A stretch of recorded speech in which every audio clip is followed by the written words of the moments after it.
Tudor's Biscuit NIL. I truly believe you can outwork people in this country. Is anybody doing it better than them?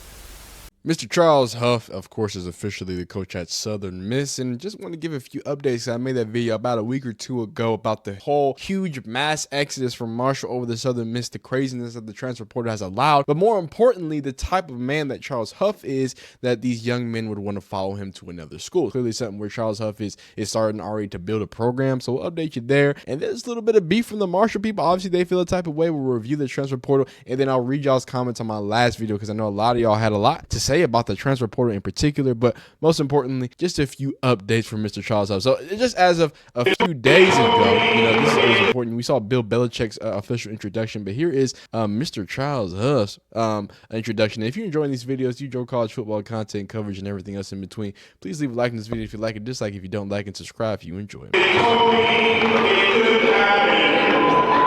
With a young man from Texas who believed in us, irregardless of the colors we're wearing, his family believed in us. The quarterback, your son, is Golden Eagles, Brandon Braxton.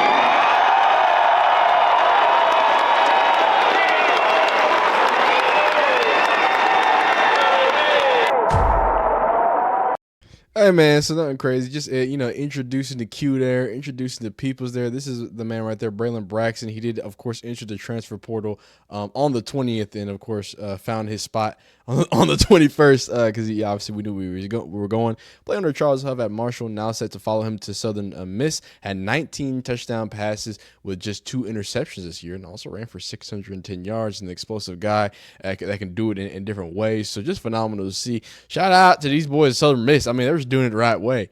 I mean, is anybody doing it better than them? I might be a Southern Miss fan. It's hilarious stuff. And this is a classic. Shout out to Frank Gore. Sorry, that just popped up while I was making the video. We got more things to look at. Kind of like I was alluding to with a little bit of that. And, of course, this is them fully introducing the guys. That's the full squad, you know what I'm saying, introducing over. But a little bit of beef from Old Roll Marshall, and some of the Marshall people, are really calling out Charles Huff, saying that he, left and stole all the players, XYZ. I don't know how you could feel that way if the man didn't want to get it extended, but I kind of want to take a break here before we hop into looking at the transfer portal and different things. I want to just see the insight from Charles Huff. Understand there's been a lot of craziness talked about. We've been talking about transfer portal, but clearly, and something that I keep pointing back to, is that this is a man who young men clearly want to follow. So in a wild world of college football, where I know we don't love the transfer portal, I know we don't like people bouncing around, I know we don't like when people are prioritizing money and different things over the love of the game. But at the end of the day, people are entrusting him transferring into new places and spaces to be able to do that. So I think he has to be worth something, right? So let's hear what he has to say. School. It's going to be a lot of hat throwing. There's one way to do it. Discipline. I'm a big believer in that. You got to do what you're supposed to do when you're supposed to do it the way it's supposed to be done. I think a lot of players respect me and quote unquote like me because I am disciplined and I'm honest. I'm the same guy every day. I'm also good enough at a relationship building that they understand why I'm being hard on them, because life is hard. And if you leave these 4 walls or these 4 years at this great institution and you're not equipped for life, it'll beat you down. So I try to equip my young men for life. I try to coach them as hard as I love them. Obviously, there are times when you got to be on closer to one side than the other. I'm going to fight for my kids. That's one thing that I'll do. We only have one rule in our program is don't lie. And if you do that, I'll fight for you till the day's over. I'll fight Dr. Paul. I'll fight Jeremy because I want to fight for my kids. Now, you're wrong, you're wrong. And we've got to address it, and we've got to help you learn what right and wrong is, and we've got to hold you accountable for doing wrong. But I'm going to fight for them to have everything they need to be successful in life on and off the field. I'm going to fight for them academically to achieve as high as they possibly can, because I know at some day the air is going to deflate from the ball and they're going to hang their cleats up and they're going to need that education to go back on. And then I'm going to fight for them to create value for themselves on the field. This is a phenomenal game. There's a lot of monetary value in this game beyond college. So it's my job to fight my tail off to make sure each one of them can chase their dreams at the highest level. So I'm hard on them, but I'm hard on them because I want to fight for them. And if I don't teach them the discipline needed to be successful men when they leave here, I haven't done my job. I mean, I don't think you could have said it any better, right? This is someone I'm who old school. clearly, just going past the nomenclature of or the saying of being old school, right? The fact that he effectively, efficiently, and thoroughly, and it seemed very passionately described the different ways and assets that what a head coach is supposed to be. Look, a head coach's job. Football is the last thing for a head coach. I know that sounds crazy, but if you've ever been on a football team, I mean, even at a Pee Wee level, you know that the head coach is he's the president. He's and what I mean by that, he's the figurehead. He has to be shaking hands and kissing babies, but at the same time, he's also got to be in the trenches, right? He also has to be over play calling and putting people in the right position. But like, football is literally the last thing that he's worried about. He's worried about those people. He's worried about what they're doing in the classroom, his coaches, how they're feeling, how they're going, how their families do, how each individual families of these kids are feeling, the institution. I mean, things are I know we talk about Deion Sanders a lot, but all those admissions that are going up, that's good for Deion Sanders. Imagine if Southern Miss doesn't have good admissions or they don't have good grades. Like, these are all different things. I don't think it's going to be a problem for Charles Huff, but understanding that when you can fully articulate the full aspects of what it means to be a commander-in-chief, with lack of a better term, when it comes to the college football world, I think it's important. I think it instills a lot of confidence, especially for a team who just went 1-11. So you got your transplants from Marshall, and let's kind of take another step of that and talk deeper more about the full picture when it comes to the transfer portal. So here's the Marshall transfer portal. This is 2024. Can you show me 2025? Thank ya. They're not gonna have total numbers, but as you can see, we know where most of them are going. Oh wow, Jadon Yates actually went to Ole Miss. So shout out to Ole Miss. He was a goddamn 3-star in the portal. I mean, a lot of people going boom. Another Southern Miss guy. Boom, boom, boom, boom. I mean, golly, dog. Last time we counted, it was like 30. I'm not smart enough to count again. It's a lot, dog. Oh wow, we have a withdrawal. That's good. A few withdrawals there. Oh, we got some transfers in. Yeah, man. This is a full transpilation. And if I go over here, guess what I'm gonna see? Actually, wait a minute. Hold up. Mr. Charles Huff is getting it done from a lot of places. I see Florida State logos. I see Coastal Carolina logo. Hold on, make sure. Wait, this date's not right. This date's not right, son. The date's not right, son. Jeez, what's wrong with me? Now, update. Boom. Okay, I still see a few new. I see Liberties there. That's the only new logo, son. I'm sorry, but that's the only people that's gonna be transferred into a 1-11 team is a failed team and all the Marshall. It's all Marshall. And oh wow, okay, you got Mr. Connor Gibbs. Oh, kicker. But I mean, he still went to Auburn. He went to bigger and better places. That's good to see.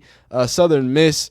Obviously, benefiting from the newfoundness, the new head coach there, and bringing a new regime in there. So I think that's good to see, and you can just kind of see the numbers there. But yeah, I think we're gonna take a quick pick at the introductory what's it called, a press conference, and then just let him steal his spiel for just a second. And then right after that, we're gonna hop into y'all's comments, read some comments, talk about the transfer portal, the issues, the problems, and then go from there. Things that it ultimately is going to change the course of this entire community, this entire city, and if we do it right, the entire state. First thing is going to be the process. Okay, people always talk about trust the process. I'm a true believer in that. I got my coaching roots started with a young coach named Nick Saban, who taught me about trusting the process. So what does that look like? Well, I'm glad you asked. The first thing is going to be our core values and who we are as a team, who we are as men, who we are as players, who we are as representatives of this great university. The first thing is a positive attitude. Every player, every person in our building that you meet is going to have the best attitude. My grandmama told me a long time ago, somebody's always got it worse. So I don't do well with negativity. The players in our building will come in every day, bright-eyed, bushy-tailed. They'll wake up every single day and tell themselves, this will be the best day of my life. If they do that, you have a better chance for things to go right, not just in football, but 40 years down the road. The second thing you will see is an unbelievable work ethic. I truly believe you can outwork people in this country. I truly believe a lot of the issues that we have stem from the lack of work ethic. So we'll be the hardest working team in the country, not just the Sun Belt. Hey, the Fun Belt really admires it. Y'all go watch that full press conference. Go watch more on Mr. Charles Huff. I want to run through a few brick walls, all right? This is a guy that I would love to come back and play D3 college football because that's all I could do. Let's take a second, right, and read some of y'all's comments, and we're going to get out of here. First things first, right? We have to start with the fact that I said Southern Missouri in my last video. That's why I just kept it with Southern Miss. I was told by Southern Miss fans that I'm not even allowed to even try to say the state, so I have been barred. I can only say Southern Miss. That's why I'm saying Southern Miss. So they got me correct there. Although it is so sad that they didn't extend his contract, to see all his players leave and follow him is dope. And that was what I came across and I really thought was the biggest thing at the end. It's almost like if you treat your players well, they'll come to respect you. Also, a black man that's the leader of young black men is invaluable. There's something that these top schools can't replicate when it comes to culture, and you see it when someone these young men can relate to. And you saw all those big numbers and people transferring over. I mean, numbers don't lie. These universities are learned that black people in sports stick together. I hope so. I really do. I'll never forget when Notre Dame lost to Marshall the next day. In my calculus, one professor was bouncing off the walls in joy and asked the class if any of us watched college football because he was itching to talk about, hey, that's so cool. Watching like the real life effects of the wide world of college football. I'll never forget when this guy beat Notre Dame in their own stadium. I mean, hey, bro, this is the first video. Oh, sorry. You have a great video. Oh, wait, first off, appreciate you. I appreciate you, shawty. Yeah. Lol, never heard of those biscuits. That was pretty good. Hey, man, get the biscuits, man. Get the biscuits, man. Y'all had some phenomenal comments. I appreciate y'all doing that. Great videos, great story, phenomenal time, man. Crazy times though. I'm happy that he seems to be settling. He seems to be giving his a regular old coach speeches. So we love to see that, man. I appreciate y'all watching these videos. I appreciate y'all supporting. I hope you liked it if you liked it. Dislike if you didn't like it. Subscribe if you enjoy college football. And man, I hope you have a phenomenal holidays, and we'll see you next time.